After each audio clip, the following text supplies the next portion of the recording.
Well, good evening, everyone, and welcome to the Henry Schein Dental Academy webinar series. My name is Corinne, and I will be your moderator. We are excited to welcome Eric Pook from Cirrus Consulting Group and Phylip Curtis from Unitas Dental as our speakers today. During this webinar, they will cover negotiation tips, as well as optimizing main revenue streams and using leverage to get power back. Before we get started, we do have a few reminders for you. At any point during the webinar, if you have questions, please type them into the Q&A section of your control panel, and we will answer them live at the end. Henry Schein is not offering CE credit for viewing or attending this presentation, live or on demand, and this webinar is sponsored by Cirrus in partnership with Unitas. Eric and Phylip, thank you for being with us tonight. Corinne, thank you. Greatly appreciate it. Thanks for your tireless efforts and supporting us through lots of great events for both Phylip and ourselves. Yes, thank you. Always. Perfect. So we've had hundreds and hundreds of registrants, so we're looking forward to a fantastic webinar. This is actually one that I've been personally looking forward to now since we started these, just in the throes of the pandemic. So first of all, Phylip, looking forward to a fantastic event. We've done lots of these solo, so this should be a great opportunity to really reiterate and cover a lot of the same questions we get from doctors in a variety of situations, let it be new starts, mid-careers, transitioning, and beyond, to negotiate what so many think is non-negotiable. So Phylip, thanks for joining us. Yeah, thanks for having me. I'm super excited. Fantastic. So as many of you are joining in, first of all, don't zoom and drive. We do have some great content to cover. We're going to cover a lot and give us some time for some sort of open-ended Q&A. So we've, first of all, probably about 20 or 30 of you have already responded to some of the emails I had sent, just in terms of a little background information on yourselves, a little preparation, and as well as objectives for tonight. So we've consolidated a few of those into some open Q&A questions that we'll cover towards the latter half. And really, Phylip and I are going to have some good open discussions, talking a little bit about again, the tips, the tricks, and more so now what Omicron is, and as my kids call it, Megatron. It certainly gives us a great opportunity to really try to distill what the heck's going on in the market. What does that mean as it pertains to commercial real estate? What does that mean as you're now dealing with insurance partners and you're feeling like you're stuck between a rock and a hard place? The landlord's coming to you now talking about, hyperinflation and 3% and 4% and 6%. And then on the other hand, which we hear all the time, is, oh my gosh, now my insurance provider is going down, all my expenses are coming up, right? And if you're feeling like you're stuck between a rock and a hard place, then this course is just for you. Is that pretty similar to what you're hearing these days, Phil? 100%. Yeah, I think it's just the perfect storm where costs are rising, but then payments are decreasing. So patients aren't coming in as much, or PPOs aren't paying as much. So I think we got really helpful information. This couldn't be a better timing. So super excited. Absolutely. Great. Perfect. Well, let's jump in. Let's start with a quick poll, just to get a quick sense of the room, to give us a little bit of background information in terms of the stage of your career, objectives for this evening, and some key components here. So from that perspective, purpose of taking the webinar, right? And I know a number of you have reached out in advance, just wondering what your current rental rate situation looks like. A lot of you are in major urban centers that have taken a big hit in terms of rental rates have been declining, vacancy rates have been increasing, and it creates as Phylip said, a perfect storm in terms of now negotiating or renegotiating your commercial office real estate lease. So give us a little background there, and there's a quick option for you for number two. So as we jump in, again, this is all about Unitas, very similarly, to help protect the doctor in negotiating some of their largest cost/revenue, really, as similarly as we look at it from Cirrus, from a commercial real estate side, as your second largest hit to overhead. So myself as the managing partner and Phylip as the director of sales for Unitas, we look forward to really just keeping everything very conversational and beyond. Great to see some St. Louis and Southern California. Again, feel free, guys. We want to keep it to be as interactive. We've had no shortage of Zooms over the past 18 months. So feel free as we go along, if we can cover Q&A and it's on topic, great. If not, we'll cover it towards the end. And feel free to throw in some notes. I've got a multi-screen setup here. Let's jump in. So are you aware there are 3 numbers that can make or break your practice? 85, 54, and 80. Some of you will be shocked to know that 85% of dentists have a lease that can prevent them from ever selling their practice. 54% of dentists across North America are overpaying in rent, and the impact of COVID-19 has caused that to increase even further. And you may be shocked and terrified to know that 80% of you have a lease that is structured in such a way that can enable the landlord to become a partner in your practice and be able to achieve and receive up to 50% of the proceeds of the practice when it's sold. So if these have created a physiological acid reflux response, then this is the right place for you. Let's talk about how we can address these. First, to give you a little background in terms of who we are, what we do, and how we can assist. We're pretty unique. Similar to Unitas, we are a hyper-specialized tenant representation firm. This is it. This is all we do. We were founded by doctors for doctors now 27 years ago. We've had the privilege of doing this over 12,000 times, and we are facilitating a very unique need to help the doctor who feels that, oh my gosh, my landlord, my lease, they said it's standard, there's nothing I can do, sign here, take it or leave it. I'm telling you now, that is not true. So from that perspective, the structure of our firm is pretty unique. We have our commercial consulting team, which all day, every day are talking to doctors coast to coast, discussing specifically their practice, their goals, their objectives, their transition plans, as well as reviewing the lease and doing a full rental rate analysis, number one.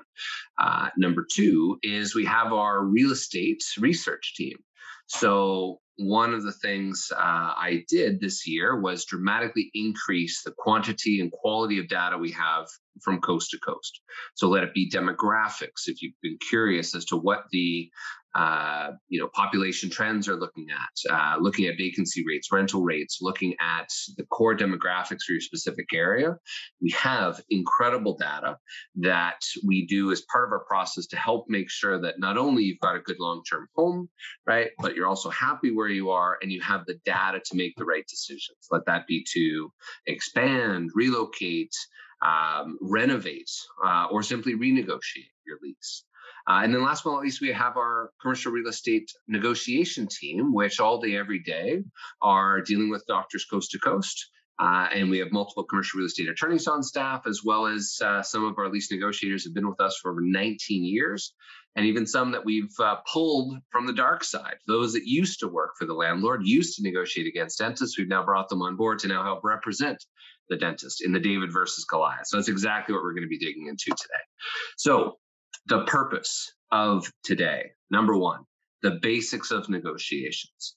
I completely understand that, unfortunately, your dental school may not have covered some of the basics, and you might have felt ill-prepared from signing your first employment contract, or being an employer and having an employee sign your employment contract, or signing your first lease on the trunk of a broker's car. We're going to touch on 5 top tips to negotiate what is perceived as the non-negotiable. Number 2, let's grab this bull by the horns and let's take control over 2022. Let's make sure that this is the year of saying, look, I've been through, right? When in hell, don't stop, keep going. And a lot of you have had a miraculous return from being closed this time last year and being now focused on being able to build, deliver, and replicate.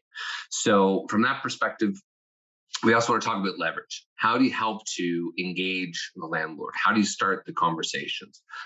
What can you do with your insurance partner from that perspective? How do you help to prepare yourself and structure yourself for success, especially if you've had a long-standing relationship?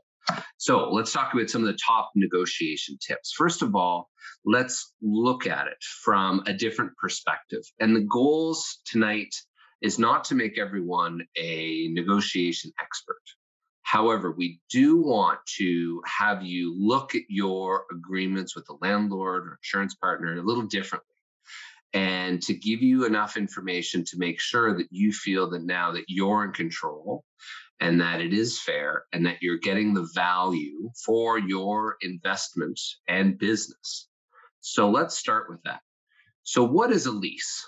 Again, for many of you that have just joined on, the chat's open. What is a lease? Please take a quick moment.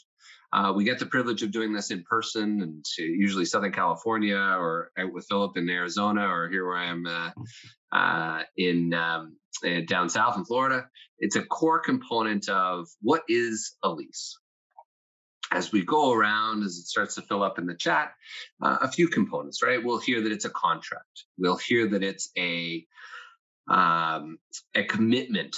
I had the privilege of doing one in Colorado, and the doctor in the back said, "It's a pain in my ass," which is very true.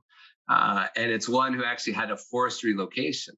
So really, when it boils down to it, what is it? Is this. It is a check, right? A lease. The contract is in essence a check. And if you look at it, it is the largest check that you will send or spend to a single entity in your personal or professional career. The largest check that you will spend is to your landlord. So most doctors just focus on, I negotiate, Eric. Focus on the first half of the first page. Who does it, and it's the exact same as on the check. Who does it go to? Right? Who's the landlord? Who's the tenant? Right? How much is it for? What's base rent? Right? Maybe not even annual increases. Right? And what's the cadence? How often do you have to pay that? Monthly. Yet, unfortunately, there's a whole lot. There's usually 98 and a half pages of other stuff in that lease that completely go either unlooked at or unfortunately not even read.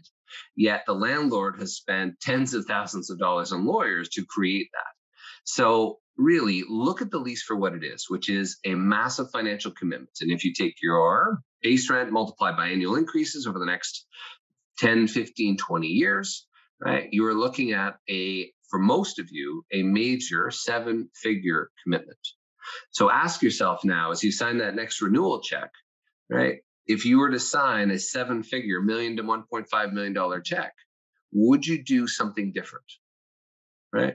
Would you ask for different terms? Would you fight a little harder? Would you make sure that that annual increase that's going up now, that the landlord wants a 4% annual increase? Oh my gosh, right? How much is that going to dramatically impact your total tenancy expense? And by the way, just beyond salaries, that's your second largest expense. And typically on average, we see about 8.32% of your average collection going towards your landlord and their tenancy expense.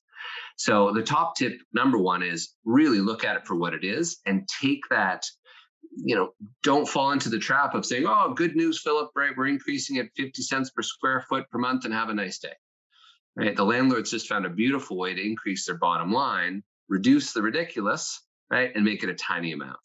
Number two is the cycle. This graph, don't forget, your landlords are watching webinars just as you are through the pandemic. And this is one of the tricks to the trade. This tenant lease cycle is what's taught in order to find another way to increase their bottom line at zero expense to them and all off of your hard work. What we're looking at here is a 24-month cycle.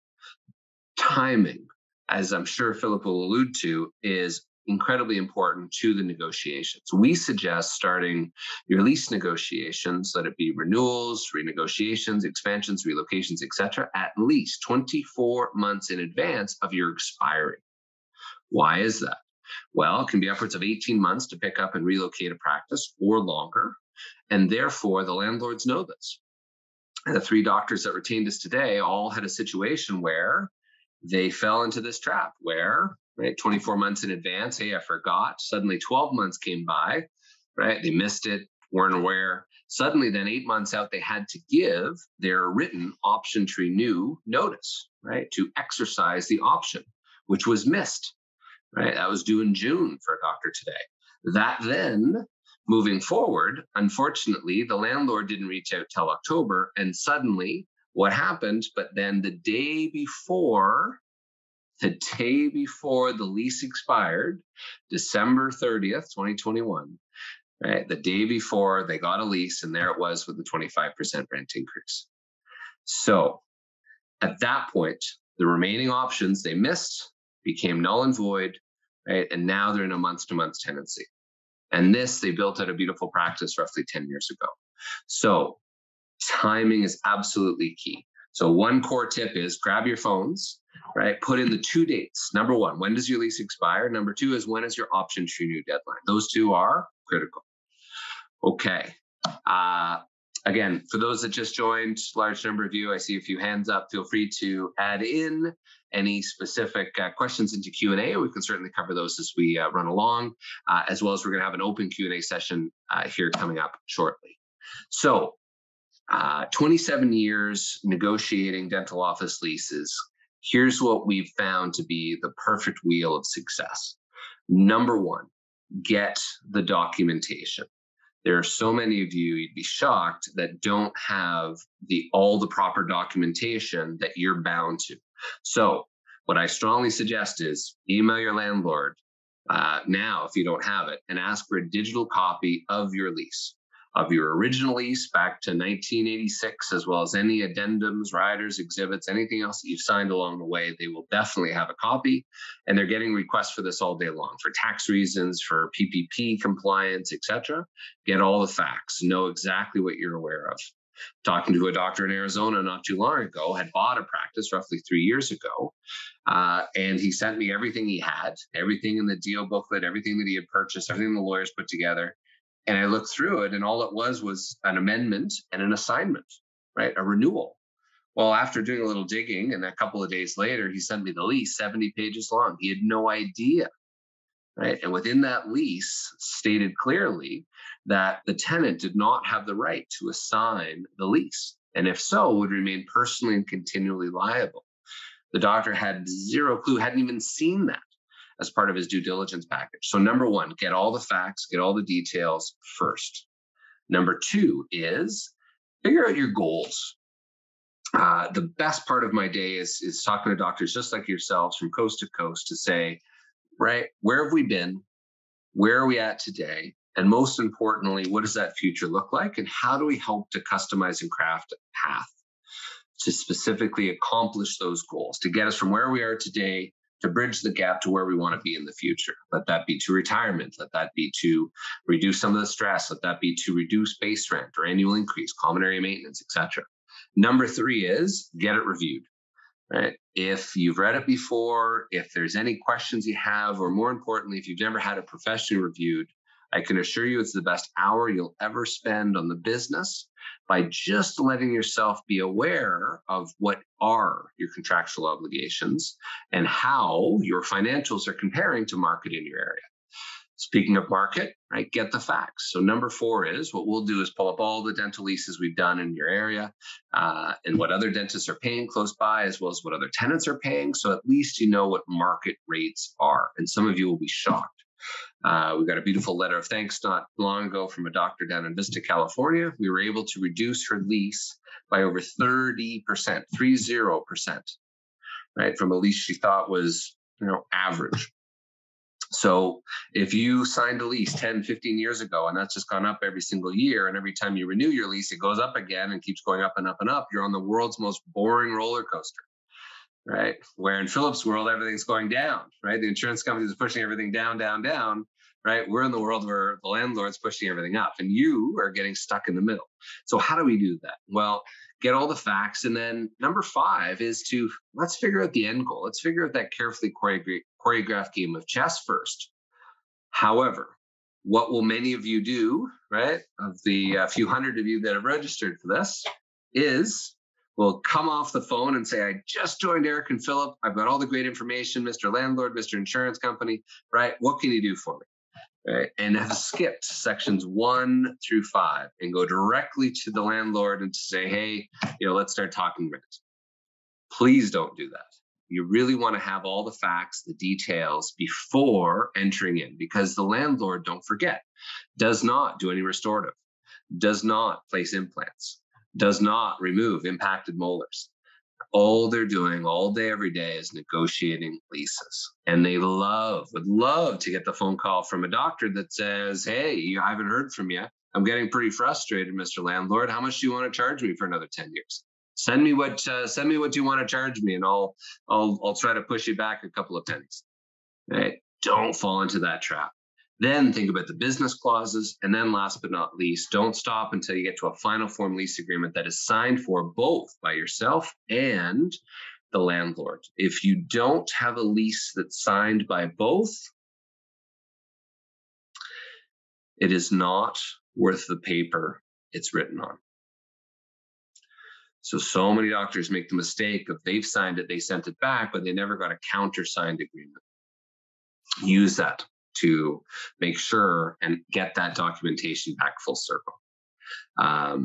So one of the other core topics, in the essence of time, we'll keep things moving quickly, but how do you optimize the second largest hit to overhead tenancy expense? Number one, really realize the impact of that lease, understand and the importance of it, the framework of it, and that it is negotiable. How? Well, it should be, number one, providing you fair and affordable market rates. Number two is it should be there to give you long-term stability, security, and protection. Number three is something called a death and disability clause.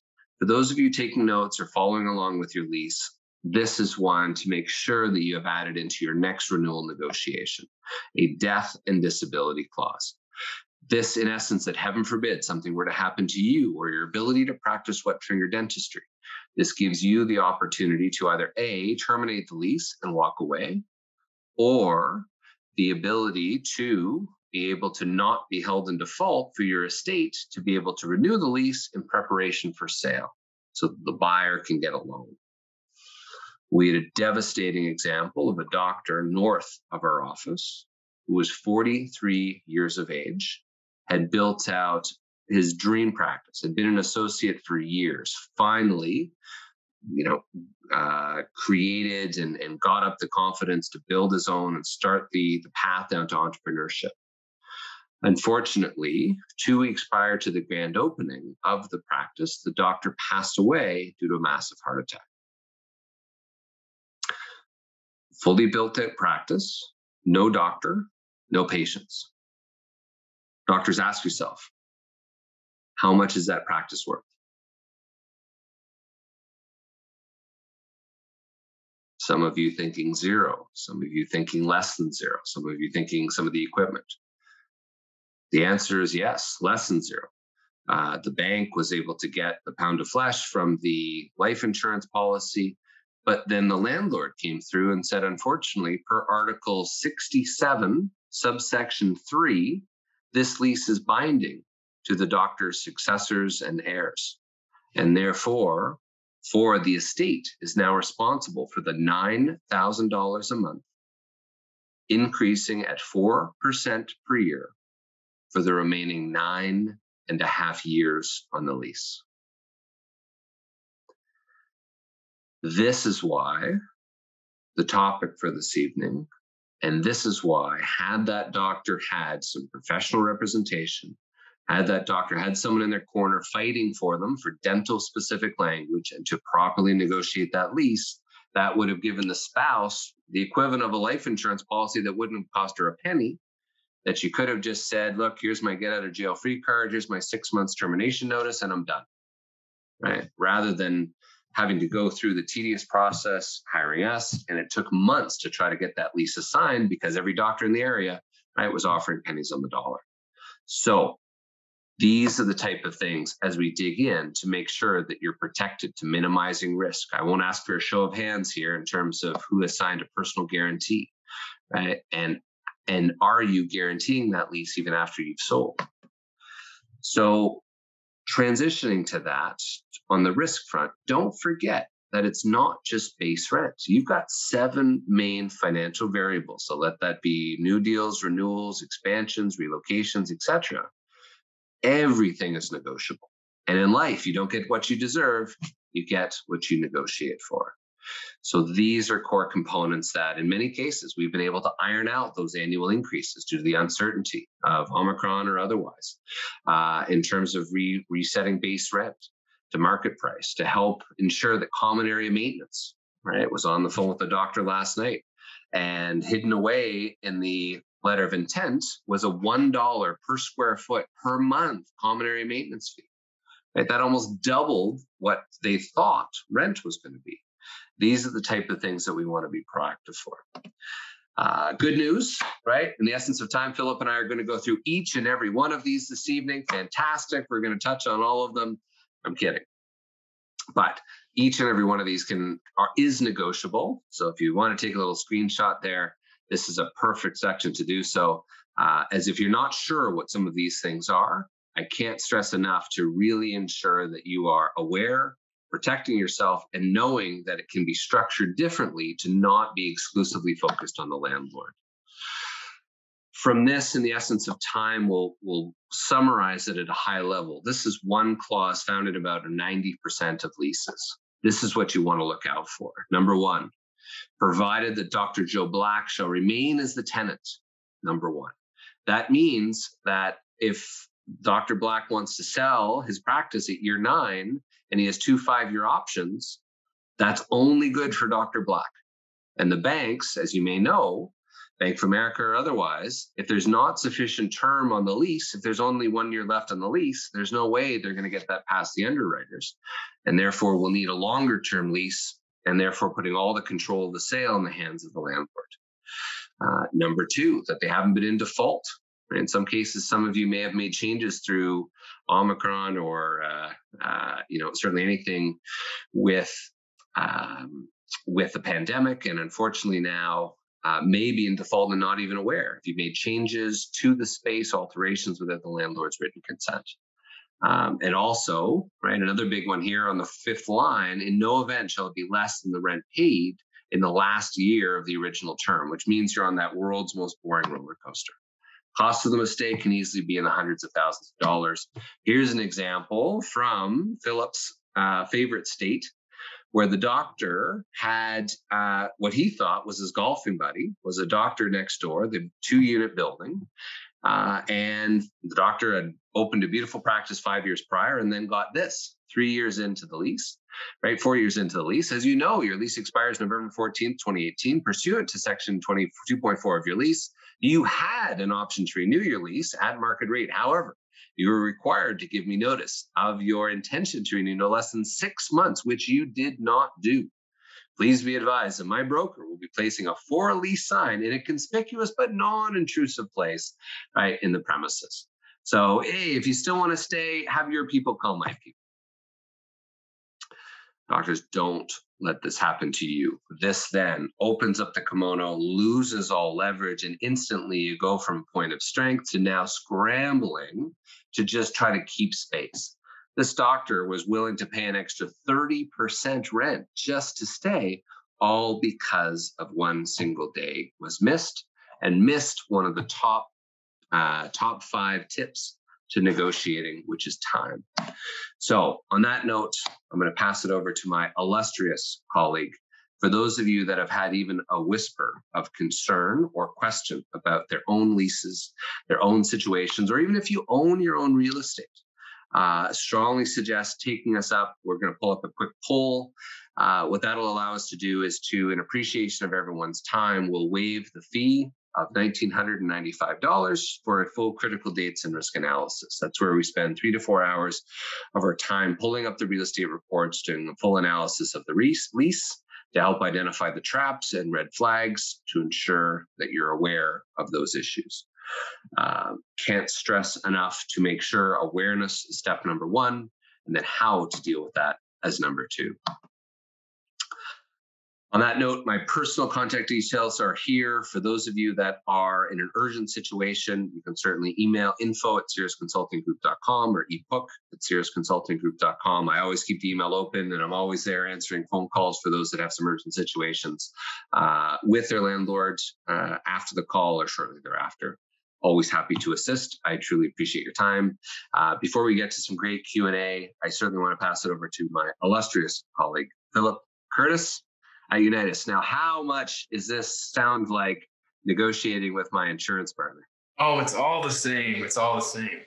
It's all the same. This has been eye-opening, to say the least. So I appreciate all the helpful lead-ins, and I think it's going to really marry itself well together for everybody that's watching, which is probably by the end of today, like Eric said, you're probably going to not want to eat dinner. Hopefully you've already eaten, because at this point you're going to feel pretty sick to your stomach because of all the things that you haven't been thinking about, or the new pieces of information that have opened your eyes. So hopefully this has been, you're all grateful for being here, because this has been super helpful for me to hear with all the thousands of customers we've worked with, that there's opportunities for you to save yourself from some of these really large, expensive mistakes. So, Eric, thank you for leading into that for me. I think what I'm going to talk about next is a kind of a perfect segue. So, a quick intro into Unitas, just to kind of segue. So, we've been helping practices since 2011, not nearly as long as Cirrus, but we've been in the business for about 10 years. We've worked with thousands of practices as well. We've been in all 50 states. Right now, we represent over 1,300 locations. We're located in warm Mesa, Arizona. I'm sure just as warm as Florida is for Eric right now, but not nearly as cold as Canada, that's for sure. We've got over 75 insurance experts on staff. This is all we do, is to help negotiate, optimize insurance reimbursements. We also help get practices credentialed with insurance for the first time, re-credentialed, or add doctors. So what I'm going to go over today is kind of the same topics that Eric has gone through, but from a different angle, which is just in regards to PPO negotiations in general. So we're going to talk about really what are the basics of negotiations for PPOs. So what I'm going to go through today is some really quick and helpful tactics that you can use. There's a guide that I have that I'll, Corinne, if you could put this in the chat, that would be super helpful, which is, I forgot to put it in the presentation, but it's at www.ppoguide.com. So that's PPO as in PPO insurance, ppoguide.com. If you go there right now, you can download a worksheet that kind of goes through all the steps I'm going to cover today. The thing I hate the most about webinars is we give you so much information, and like Eric said, sometimes it's super overwhelming and it can make you feel sick and not feel like there's something you can do about it. So what I'm going to go through today is in a worksheet that you can download. You can print it out and kind of implement these steps on your own for your practice, and we'll give you all the information that you need that we're going to go through today. But what we're going to talk about specifically is, in the realm of PPO negotiations, 3 really important concepts that most practices overlook when they're attempting to either negotiate on their own or working with somebody like Unitas. So the first one is ensuring that you're not wasting time on the wrong procedures. So if you're going to negotiate at all, you want to make sure that you're focusing on the things that you actually do. Next is really how to approach the process with the insurance company, what to say, who to talk to. And then the last one's going to be how to compare offers that you're receiving from the insurance companies. Again, we've thrown up a poll here, so feel free to fill this out. If you've got any questions, I'll give you a link here at the end to reach out to us. But let us know kind of what kind of practice you are. If you've negotiated recently, that will help me kind of understand who we're talking to. And then also after the call today, I'll be able to reach out to you if you're interested and kind of help you understand what your options are. So fill out that poll if you can, but let's jump in on ensuring that you don't waste time on the wrong procedures. So when you're going to negotiate with an insurance company, one of the easiest things to do is, like Eric says, just pick up the phone and start asking for higher increases. But that's probably the worst thing you can do possibly, because you're going to get offers back from an insurance company and potentially not be looking at the right thing. So we want to make sure that if you do get an offer back from them, that you're focusing on the procedures that actually matter the most to your practice. And there's a way to figure that out mathematically and pretty easily out of your practice management software. So the first thing that you want to do is export an annual production summary from your management software, and that's going to come out. It's really easy. An annual production summary comes out of every software, whether that's Dentrix or whatever you're using. It's going to sort procedure code, how frequently you've done that procedure in your production. And then once you enter all that data into a spreadsheet, you'll be able to sort it and understand what are the procedures that you're doing the most frequently that generate the most revenue for you? For us, that magic number is about 35. When you're focusing and negotiating with an insurance company, that's going to be kind of your base variable set that you're going to be looking at when you're evaluating those offers. This same methodology and this step in this process is exactly what we go through with our clients. I'm kind of opening the kimono opening the recipe book today to show you exactly what our process is. So that way you know that not only is this the best way to do it, but this is the exact process you can go through. I'll talk about, again, what your opportunities are for leveraging and working with Unitas. But these are really kind of tactical strategies that we're going to go through. But once you've got those procedures, you're going to use those in the sequential steps we'll go through next to evaluate offers that come back from an insurance company. Because when you focus on those procedures and how frequently they're done, it's going to allow you to look at the right things and making sure that you're not going to make any mistakes and miscalculate and take an offer from an insurance company that on its face value looks really good, but in the long term, it actually makes you less money. Very similar to what Eric was saying. A lot of times you're super busy. I mean, you've been taught to take care of patients and all of their dental needs, but not necessarily been taught how to negotiate a specific fee schedule. So a lot of times you look at what's the simplest, which is, hey, I want to look at my crown. I want to look at my pro fee. I want to make sure that those look good to me. Same with the lease, right? You look at the first couple of pages of the first couple of paragraphs. So this is a really important step to making sure that you're not missing out on the things that make the most sense for you. Okay. So after that, you want to make sure that you know how to approach the PPO negotiation process. So if you're going to try this on your own, you want to reach out to provider relations and request what's called a fee schedule increase. Most carriers are going to consider a fee schedule increase for you every 2 years.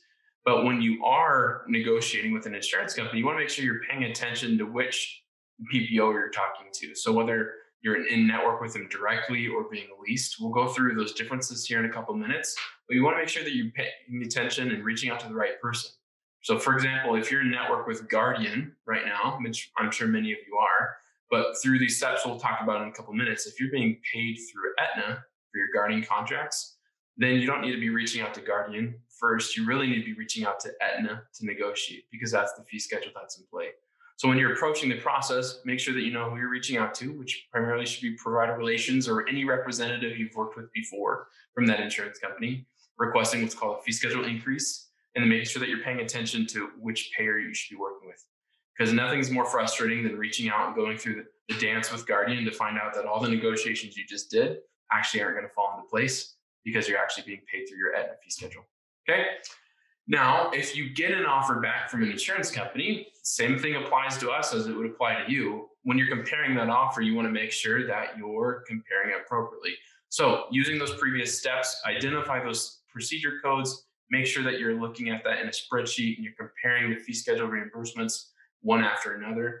And then you want to pay attention to the annual frequency. So if this code went up by $100 and this code went up by $10, that might look amazing. However, it's going to be outweighed depending on how frequently you do that procedure. A lot of times when an offer comes back from an insurance company on a new fee schedule, one code may go up by $100, one code may go down by $5.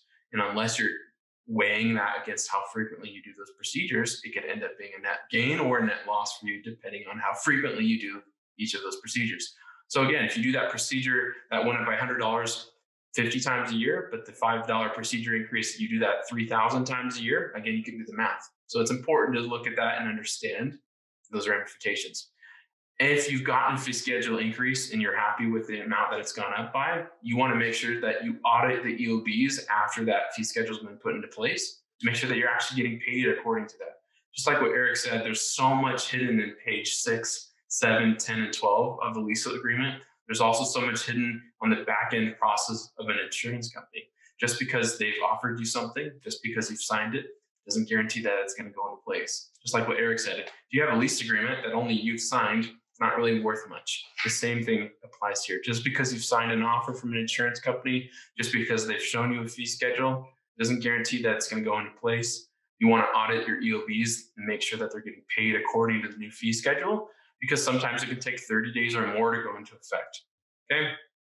That's negotiation. When you're optimizing with an insurance company, how can we optimize your number one revenue source in 2022? Eric's talked about how you can optimize your number two overhead expense. We're going to talk about how you optimize your main revenue source, which is going to come from insured patients, right? What we found is anywhere from 70 to 80% of the average practice's production comes from a PPO patient. So in that scenario, 70 to 80% of all the revenue you're making is coming from a third party who determines what you get paid. We sure as heck better make sure that we're getting paid on the best fee schedule through the best method. And that's what we're talking about in terms of optimization.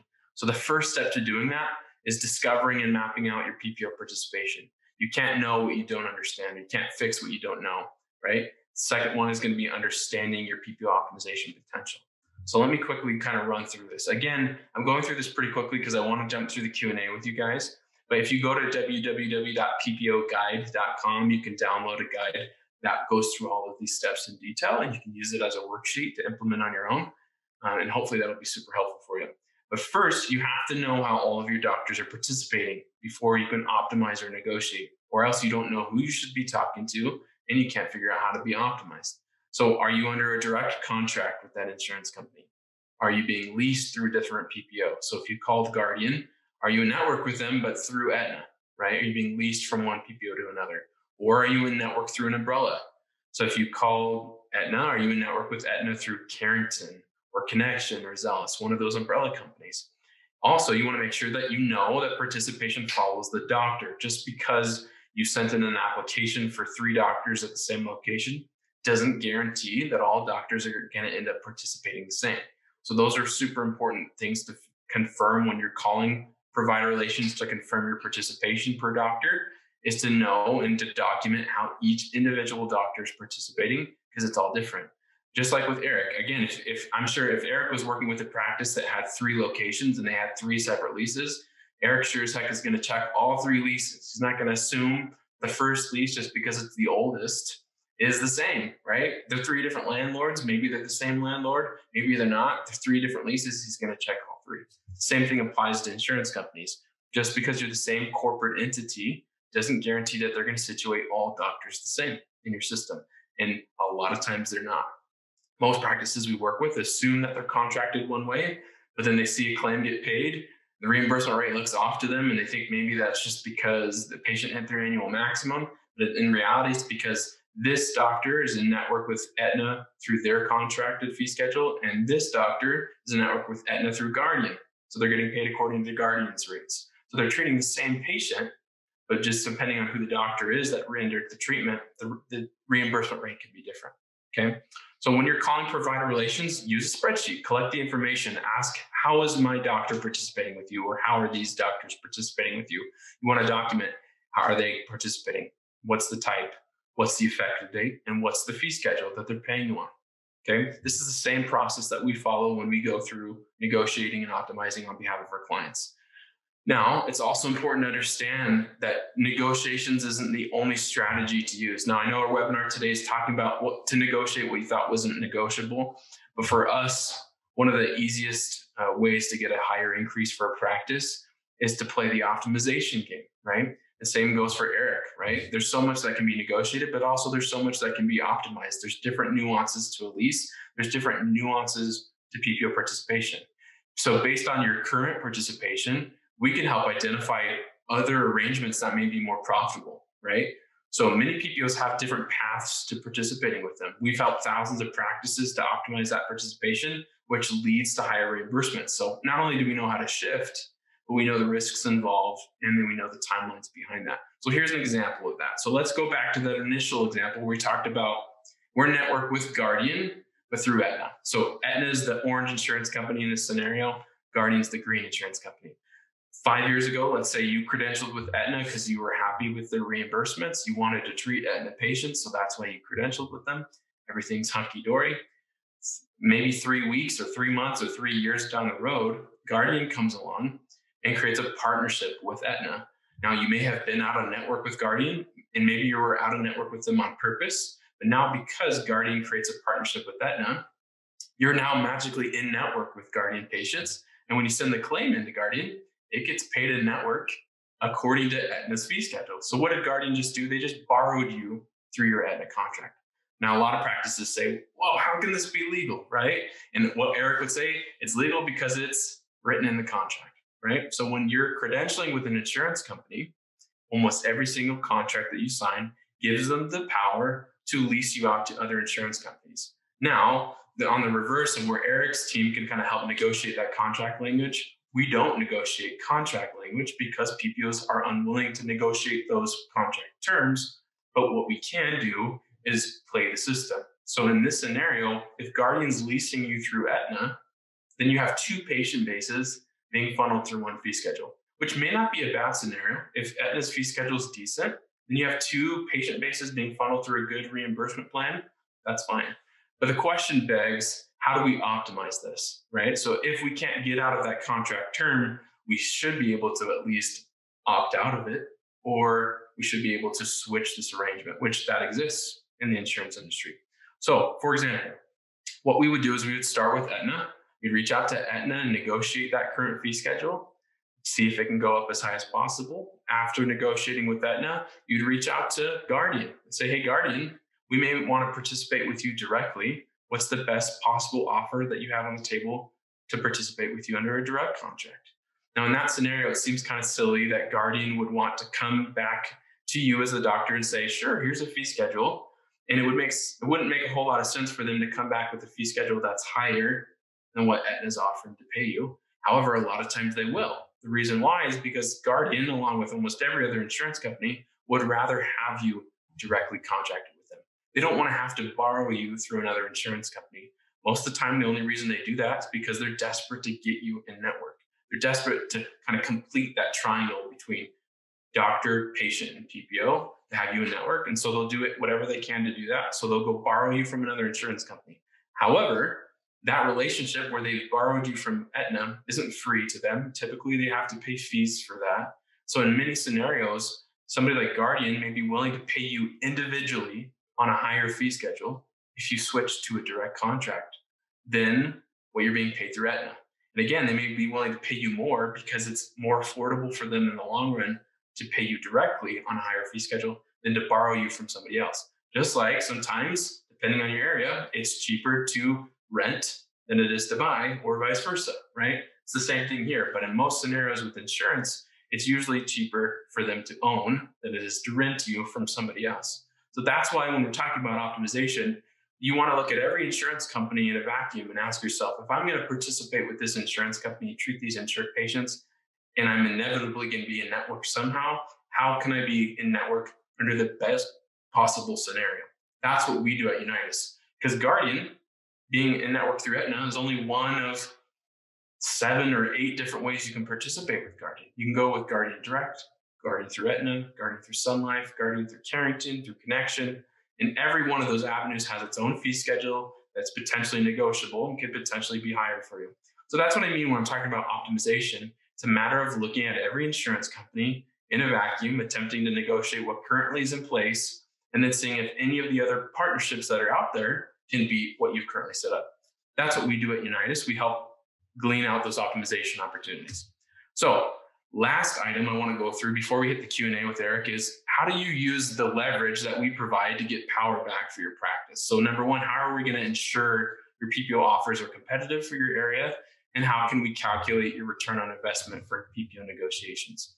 Now, again, what I've been going through already is the steps in the process that you can go about if you were to do this on your own. If you're going to gather your own participation, if you're going to perform the reports, if you're going to evaluate and negotiate, that's fine. But there's a lot of benefits to working with third parties like us, dental experts like me and Eric, who this is all we do is we work with practices in the dental industry to either negotiate leases or to negotiate contracts. And the reason why is because there's a lot of ramifications to PPO negotiations that most practices just don't know. So how do we ensure your offers are competitive? Well, number one, if you were to negotiate on your own, just like with a lease, things get locked in. So if you don't want to get locked into a low fee schedule, then you want to make sure that you're working with somebody that knows that that fee schedule offer is competitive and it's worth getting locked into. Most fee schedules you're going to get locked into for a minimum of 2 years. So utilizing companies like us at Unitas, we can benefit you because we have the data to compare the offers and determine if it's competitive for your area.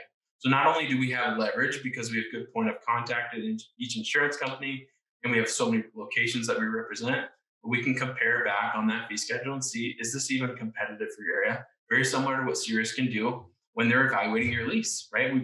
We as these companies bring this power of representing multiple practices and hand it back to the practice, right? The individual doctor. Not only that, but like I said, we've got high-level insurance contacts that you don't typically have access to, so we can negotiate with individuals that you'll never be able to talk to. We negotiate on your behalf, so we save that time for you, and we've negotiated on behalf of thousands of practices nationwide. We've got a highly trained team. We've got years of experience. So that's one of the benefits of providing Unitas to you, is we bring the leverage and the skill, the time and the expertise to the table that practices just can't replicate on their own. And especially if it's in a scenario where we're trying to make you money, right? We should be able to put our money where their mouth is and provide a projection of a return on investment. So how do we calculate your return on investment? Well, we've implemented the same exact plan and framework over 10 years. So we can project your ROI because we know what our average results are, right? We know, and then the two items that we don't know, but we can understand from you, is what is your annual production and what are the other factors? So which PPOs do you take? How many of those do you take, right? So let me perform a little simple calculation. So if I'm going to assume that the practices on the call today have 1 or 2 locations, most of you probably do $1 million or more in annual production. It's pretty average. Usually, if you do that much production, typically at least half of that comes from PPOs that we have a history of being able to negotiate or optimize, which means out of the $1 million a year of production you generate, 500,000 of that can be influenced by what we do if we increase the reimbursement rates. So our average increase is about 10% when we negotiate or optimize. So if you're the typical practice, that's a $50,000 boost to your bottom line revenue. If you're below average at 4%, that's still $20,000, and above average is around $90,000. So again, if your annual production is 3 million, cut that in half and add it by 10%. If your annual production is 500,000, cut that in half, add it 10%.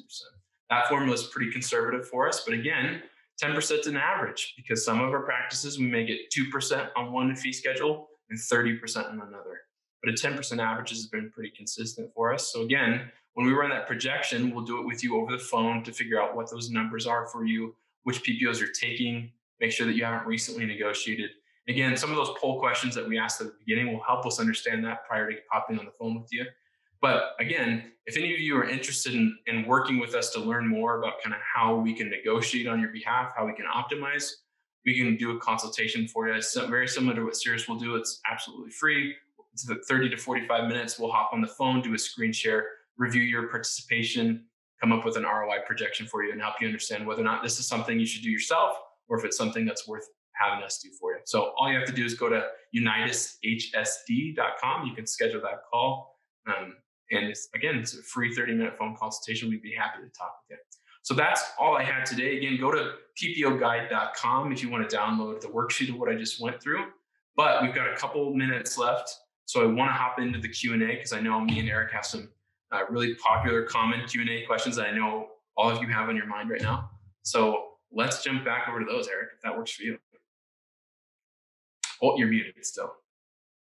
Thank you. It is remarkable, truly, when you think of the similarities between the two. So that's exactly right. Let's now, first of all, we've now seen some tips and tricks in terms of both the landlord as well as the insurance partner. But let's really dig into some of those. So a lot of the first questions and again, open Dr. K, I see you just had some questions about in-network and out. Again, just a reminder to please post your questions through the Q&A and we'll cover those shortly. But guarantees is the question we always get first. Guarantees. How do we know, right, that if I negotiate, right, I, the doctor, negotiate with my landlord, how do I know I'm going to get results? Or if I use a third party, how do I know they're going to get results?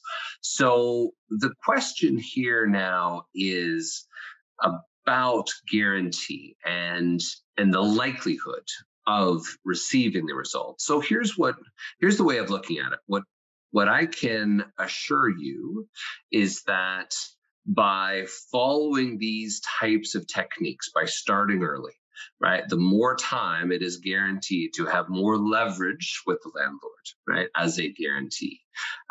The other guarantee is that by educating yourself helps you to be that much more informed and to properly prioritize those guarantees.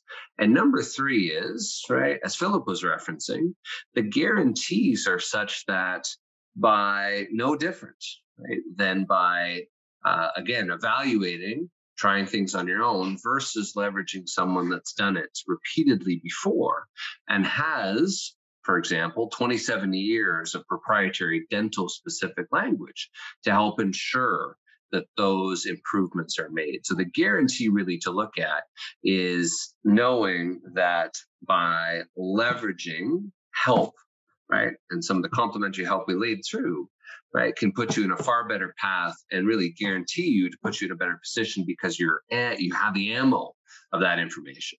So Philip, how would you handle that, right? When the questions are asking all day long, Philip, what can you guarantee me? Right? I've looked at this before. I have no idea, who I'm being leased out to or otherwise, but what's a guarantee, you guys? What's a guarantee that I can get a better rate with my insurance because, heck, I just want to be fee for service. Exactly. So guaranteed question come up a lot, specifically for us too, because what you're hiring us to do is try to get you higher reimbursements. It would be pretty silly to hire us if we couldn't do that. So the number, just kind of similar to what Eric said, what I can guarantee you will happen is if you do nothing, your reimbursement rates will not only not improve, but they'll likely go down, which a lot of you have probably experienced, which is, I'm guessing, why you're on the webinar today or why you're watching the replay a couple of days from now. As many practices have experienced that squeeze that Eric was talking about at the beginning, where their rent's gone up, their reimbursement rates are going down. Either the insurance company has literally decreased their fee schedule, or just if they're looking at EOB year after year, those reimbursement rates are changing. So what I can guarantee is that they're not only are they not going to go up because insurance companies aren't charities, they're probably going to go down. In terms of a guarantee, what I can tell you is that ROI projection is something we feel pretty confident in giving that projection, but in so much that it is a projection. So it comes down to a lot of elements that are going to be outside of our control. Number one, we don't know how much production you're going to do this year versus next year, but what we can control is how much your PPO rates increase, right? So again, you may do 3 million in production and 10 million next year, or 3 million in production and 300,000 next year. But the way that we structure our service is to protect you against a scenario where we would go all the way through this and find out, oh, sorry, there's not much we can do. But within the first 90 days of our program, we do a lot of digging and gather that information to understand A, who you're with, B, how you're participating, and C, are they going to be willing to negotiate with us and or can they be optimized? So within 90 days, in the first 3 months, we have a really good understanding of, is this going to provide a positive ROI for you or not? And if not, we're done, right? And then typically, if not, then that allows us to come back later on, because most PPOs are going to be willing to negotiate every 2 years. So again, if you're not in that good scenario right now, it's because it's too soon. So in either of those scenarios, we'll guarantee that we can get you those results within a reasonable amount of time.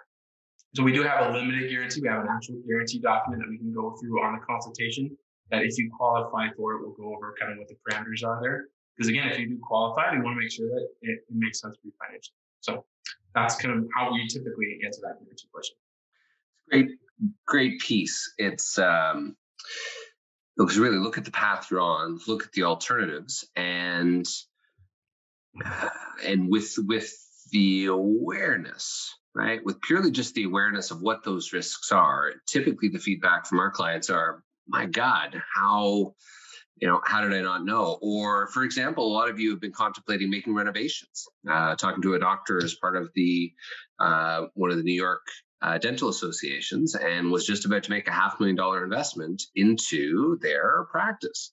Yet, even though they're midway through the lease, right? What an amazing opportunity to be renegotiating with the landlord, because if you just make a major investment and you go back to the landlord in 2 years and say, okay, great, right, now I'm ready to renegotiate, what's the landlord going to do? You spent $500,000 on new gear and equipment and new build outs and renovations and everything else. By the way, you didn't get my approval for that. So here's your default notice and here's a 30% rent increase if you want to stay. Right. So really look at things a little differently and don't underestimate your power and leverage. You are the best tenant on the planet. Right. So when we look at the next question, how long does it take? Well, first of all, understand how important you are. Right. You have the lowest default rate of 0.5% per year. in terms of 0.5% default rate over the first 10 years for a dentist. Your build-out costs are some of the highest of any other commercial tenant. Right now, in some aspects of the country, San Francisco or otherwise, it's $400 per square foot in build-out costs. Right, as well as you're a group that brings in high quality foot traffic or in the same location for 26 and a half years. And most importantly, you are COVID proof. There's not one of you that has been able to work from home through the pandemic. So therefore, looking forward, right, how long does it take? Philip, if you want to take that one first. Yeah, so for us, it's going to depend on what your scenario is. Somebody just popped up the question, kind of what your pricing is. That's the point of the PPO consultation, is we've got kind of 3 different avenues you can go down depending on what your scenario is, whether you're starting from scratch or buying or building, whether you're currently fee for service, or whether or not you've been in business for a couple of years and we got to fix a whole lot of stuff. So depending on what that scenario is, we have different products, different timelines associated. But making the assumption that you're an established practice that's been around for quite some time, you're probably a best fit for our core service. That program is a minimum of a 12-month program. Why it's 12 months and not 12 days is because we're talking about insurance companies, right? Like what Eric's talked about, there's 3 components here. There's Eric's team, there's your team, and there's the landlord. With us, it's your team, our team, and the insurance company. At least I can speak for myself with the insurance company. I'm sure insurance companies probably take longer to respond than either a landlord or your own team or Eric's team, right? Insurance companies are slow. Surprised in the landlord. But maybe even landlord's even worse. Who knows? We'll see. Maybe Eric can come up with that as well. So when we're working with a practice, 12 months is a minimum program. When we go over on the consultation, we'll talk about the different phases. It doesn't take 12 months for results to be obtained. Usually the first 3 months are for data collection. So we can understand if there's enough we can do for you. Then moving through the next 3 months is where we start to negotiate. So between month 3 and 6 is where you see those first initial results. And then the next 4 to 6 months at that point is to optimize and wrap up what we've completed. So again, it's 12 months in the minimum to give us enough time to exhaust all our negotiation and optimization options.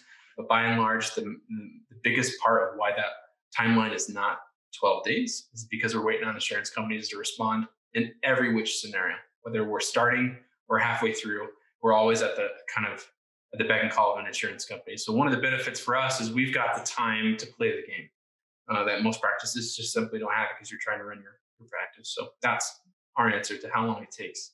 On that note, maybe looking at it from a different perspective, I've got some personal clients I've been talking to a few times that are opening their first business. Now, for a first timer now, right, without the credentialing process and, new to the whole thing, what guidelines, because, as they're leveraging us to help put together offers and negotiate the proper long-term lease, et cetera, and then looking at, bank financing, right, contractors, Henry Schein, equipment teams, start with layouts, et cetera. Could you share a little bit with them in terms of timelines of how to get things started, especially for those new associates that are looking to branch out and become entrepreneurs? Absolutely. So timing is super important just as much as it is with the lease as it is with insurance credentialing. Unfortunately, we find that it's usually the last part of the process, and that timeline of putting our ducks in a row, and it usually needs to be one of the first things. Most insurance companies can take anywhere from 60 to 90 days to get you credentialed. That's from you filled out that's assuming you filled out the proper paperwork, you sent it into the proper location, they properly processed it, and then put you in network. That's usually 60 to 90 days. That's assuming everything moves perfectly, which if anybody's done anything with insurance, you know that's not the case. So our typical rule of thumb is in an ideal scenario, you would interact with us 3 to 4 months out from your start date, because that should give us enough time to get the applications out the door, properly sent and submitted. Before even doing that, it gives us at least 4 to 6 weeks to properly negotiate and gather proposed fee schedules before you sign on the dotted line. Just like what Eric's saying here, if you're up to renegotiate your lease, you have a lot more leverage, right? The same thing applies when you're starting from scratch. If you're going to credential for the first time, you have so much leverage with the insurance companies because there's nothing they want more than new dentists at new locations. So in that scenario, when we're negotiating, we're gathering proposed fee schedules, right? We're gathering and creating a proposed participation plan before you ever sign off on your first application to get credentialed. Most of the time, we're filling that application out for you. So to answer Eric's question, it's usually anywhere from 3 to 4 months from your target start date is when you want to engage with us, because that's going to give us enough time to get your ducks in a row and get you properly set up. So my brother-in-law just had this exact same experience. He's really lucky to know me for 2 reasons. Number one, because he married my sister, right? So he got really lucky there. And number two, because I work at Unitas, right? And so he reached out to me. We were just talking. I think we're at a family picnic. I knew he was a dentist, but he just graduated dental school. And he let me know that he was becoming a partner at a new location, 20 minutes south of my house. And I was like, oh, that's awesome. When are you guys opening? And he said, oh, we're opening about 3 weeks. I said, awesome. What's your plan for PPO participation and who you're going to credential with? He said, well, I think we're going to credential. You just kind of list off all these insurance companies. I almost grabbed him and go, do not do that. What are you doing? Why haven't you been working with us? Because he was about to sign off his whole life, right? When, like what I said, when you sign off on a fee schedule and you credential with an insurance company, you're going to get locked into that for a minimum of 2 years. I know doctors who've been on the same fee schedule for 15 years, either because they haven't done anything about it or they can't get it to increase. Eric, same thing. How many doctors do you talk to that have been in the same lease for 20 or 30 years? I'm sure it was on a typewriter. That's how old it is, right? But again, there's so much at stake. So that timing is super important. So if you're in that range of I'm starting new practice from scratch, or I'm even acquiring an existing practice, your timing is super important. So reaching out to us pretty quickly is probably the number one thing you can do. Because again, besides your number one expense, what you're going to get paid from an insurance company ultimately controls, at the end of the day, actually how much money or how much revenue you guys produce. Knowing how many patients you get is important, but how much you make per patient, again, is even that much more important. So does that answer your question, Eric? Do you think that was helpful? Yeah, indeed. Yeah, feel free, again, open questions through there. Same thing on the leasing side. 2 years prior is the best time to start renegotiating. COVID now, in some cases, 2.5 years for the larger, challenging, institutional landlords. On that note, it's not a 2-year commitment. Usually it's at least a 10-year commitment with 2 5-year options. So, but it's just 10. So many doctors think, oh, I've got a 20-year commitment. You don't. You can renegotiate that every time your lease comes up for renewal. That is your opportunity. Don't just think of, well, hey, I just have to exercise my option. Quite frankly, that's the last thing you want to do. So for timing, much better to negotiate a new 10-year term rather than just exercising your 5-year options. Because if you do, you're sort of, for my kids, you're the Pirates of the Caribbean. You're walking the gangplank. You use up 5, you use up 5. Finally, when you want to sell and retire, there's nothing left for term, right? Now, suddenly, the whole value of your practice, the landlord could demolish or relocate you, or just not renew your lease and leave you heavily stranded. One final one, and then we'll, again, just a reminder to the open Q&A. I see almost all are still with us. So why shouldn't I do it myself? So let's talk a bit on the flip side. So on the leasing side, let's say you do, right? Well, first of all, be cautious, because the landlord is good. And the landlord, who could be a lawyer, does this all day, every day. And they know how to apply pressure. And they would love to deal directly with you, the tenant, when the vast majority have some sort of professional representation, right? They're a lawyer, or if it's a large retail corporation, they're dealing with someone at corporate. They're not dealing with that end entity, let alone with the sole breadwinner for that end entity and the sole practitioner. So, the landlord, to do it yourself, absolutely. However, right, the question is, what do you do when the landlord says no? Right? What do you do when the insurance company says no? Right? And that's where step downs occur. That's where it's helpful that when the landlord says no, we're keeping the personal guarantee. Well, there's a dozen different ways that we can still, if not completely removed, dramatically improve and limit that liability. In addition to that, right, you can dramatically hamper the negotiations just through initial conversations. The doctor I was talking to today was all set to agree to a massive increase in rent, right, and meet them halfway of what was an atrocious increase, right? And no, right? It's not based on data. It's not based on local market rent and data. It's just because the landlord feels that they can and that they can get away with it, and they see your beautiful practice, and they feel that who across my tenant mix can I squeeze the most? Who is the highest opportunity cost? Oh, look, there's a DDS. Fantastic, right? Don't fall into that trap. Don't become the victim, right? Be proactive, right? Leverage and understand what that risk is and ensure that, most importantly, you're not in a situation where you're not getting a fair deal. Philip, anything else to ask before we start to add to that, before we jump into? Very similar, just kind of similar points, which is number one, there's a lot at stake. That's really all I can emphasize, is because there's so much at stake and the timeline is finite. You want to make sure that you're working with whoever has your interest in your best interest and who's been doing it long enough to know and identify the things that you wouldn't know yourself.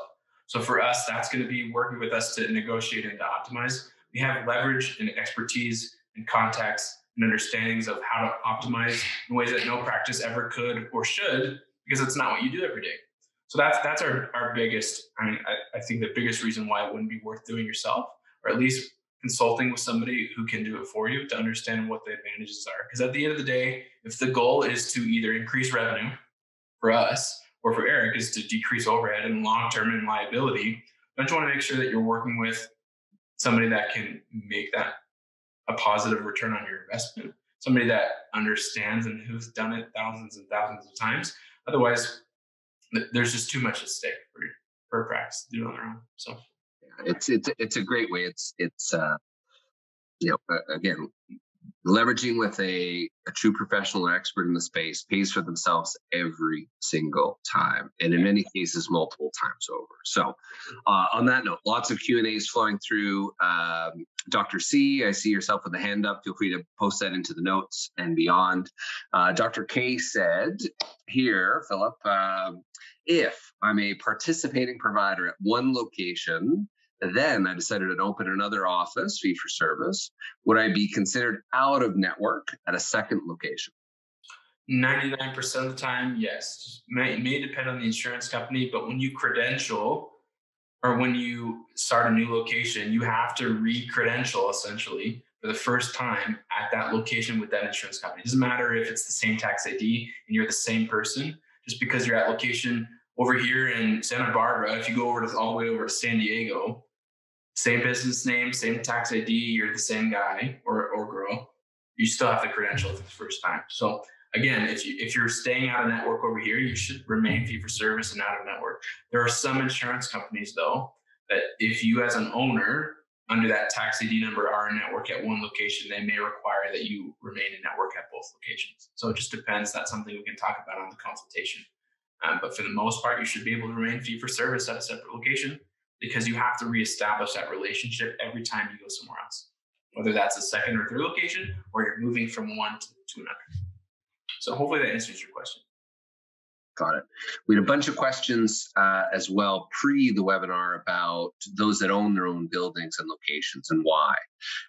So in short, there's four main reasons that if you own your real estate, right, and you own your practice, the lease can still be critically important. Number one is, right, for Uncle Sam and the IRS, if you are overpaying one entity, right, to the lesser tax of the other, right, and you are not paying yourself fair market rent, major red flag, major issue. So one of the core components that becomes very important is by having a well-structured lease that is based on current and fair market rents, period.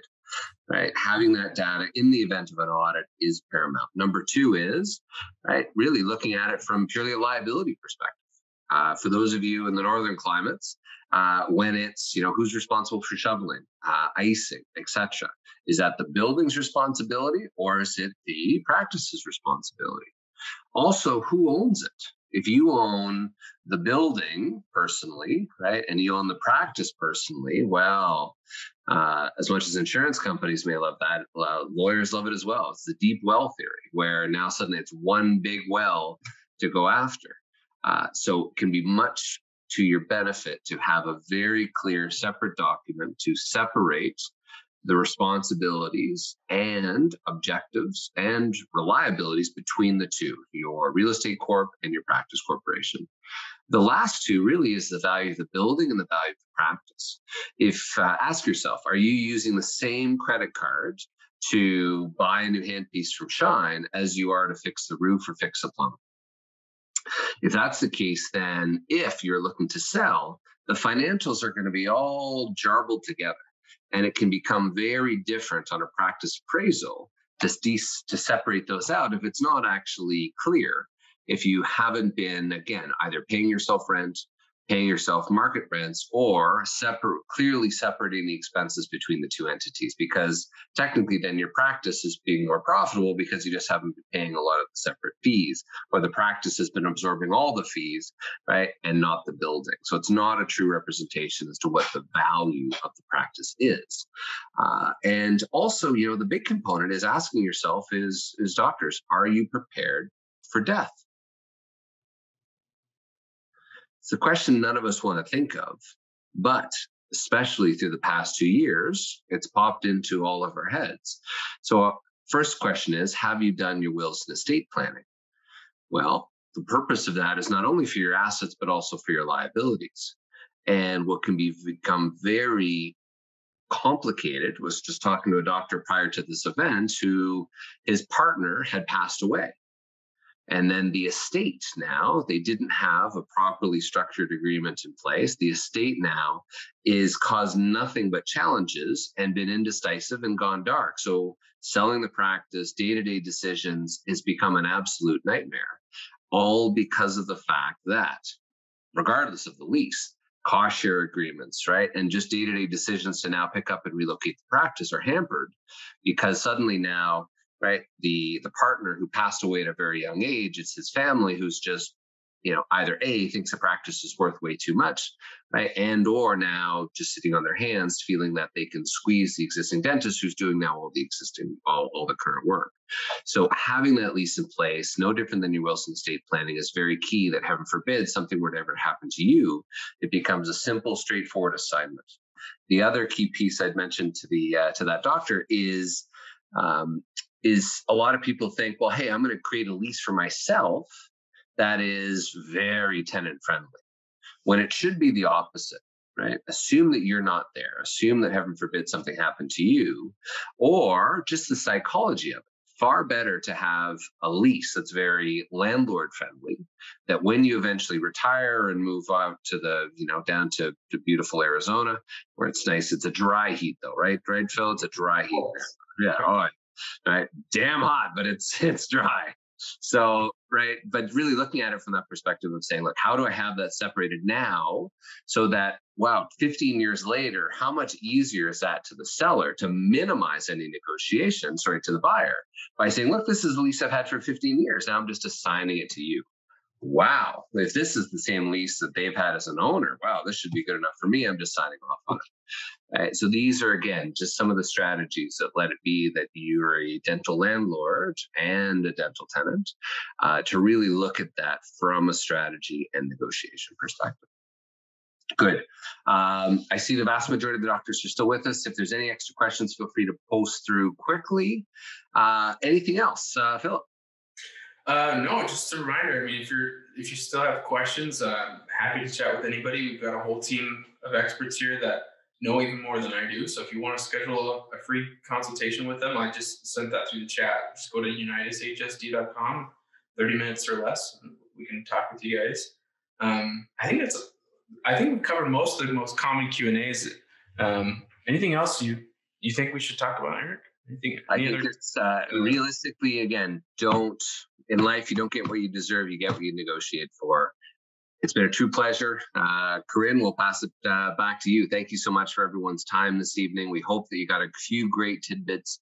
And bottom line, just like you see from the Mastermind series out there and all those different programs, there's great experts in the dental space that can really help guide you and advise you, and help to make sure that you're letting 2022 be the year that you grab the bull by the horns, right, and help to dramatically impact, right, one of your number one revenue sources on the insurance side, impacting 50% of your production, or equally your second largest hit to overhead, that can represent over 10% of your total expenses, which is usually typically either A, never negotiated, or B, right, never renegotiated, and the doctor ends up paying it, feeling out of a sense of penance or otherwise. So, Grant, thank you so much. Phylip, can't thank you enough for joining us.